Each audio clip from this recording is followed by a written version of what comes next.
Every April Fool's Day, my boyfriend joined his childhood friend in the same cruel prank, pretending to propose to me. Last year, I slipped the ring onto my finger, my heart full of hope. Suddenly, the mechanism snapped tight. Pain shot through my hand and I cried out. He apologized afterward and promised that this year the proposal would be real. As such, I arrived carefully dressed, believing him. Instead, I was met with a face full of cake. He reached out gently, wiping the cream from my face as if it were nothing more than a harmless joke. However, this time I took a step back. After 6 disappointments, I chose to walk away. So why was it that, in the end, he was the one consumed by regret? Every year on April Fool's Day, my boyfriend would team up with his childhood best friend to pull the same prank on me. He would pretend to propose. Last year, the two of them laughed like it was the funniest thing in the world, even though my fingers were almost crushed in the process. Later, he apologized and swore that this year would be different. This year, the proposal would be real. As such, when he called me again, sounding urgent and telling me to come to the place where we had our very first date, I believed him. I curled my hair, got my nails done, and spent extra time perfecting my makeup. I picked out a brand new outfit and even drafted the announcement post I was going to share once everything became official. However, the second I stepped through the door, smiling and full of excitement, a thick slab of cake cream slammed straight into my face. Laughter burst out from among the crowd and a girl's voice rang out, bright and smug. "I told you Whitney would show up, Nolan. You lost." Nolan Jones walked over and, just like always, gently wiped the cream off my face. "You got all dressed up," he said with a soft smile. "It's a shame about the outfit." Then he added, like it was nothing, "I made a bet with the guys about whether I could get you to come. I said you wouldn't.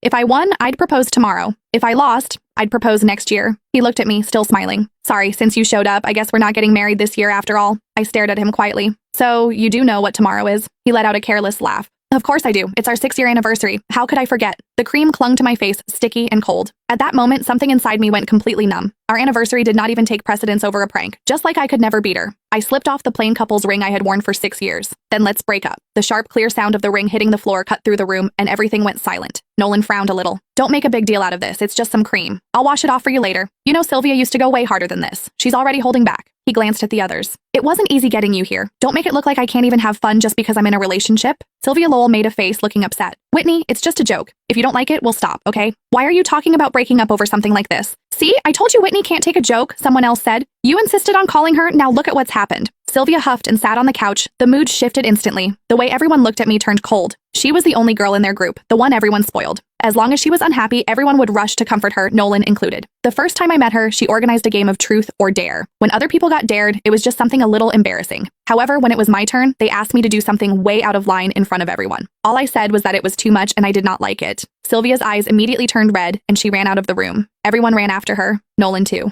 The welcome party that was supposed to be for me ended with me sitting there alone. He never said anything about it afterward, but from that day on, he never brought me to their gatherings again, unless Sylvia said it was okay. Then Nolan looked at me, his brows pulled tight. "Whitney, apologize to Sylvia. Before, I would have swallowed everything. I would have forced a smile,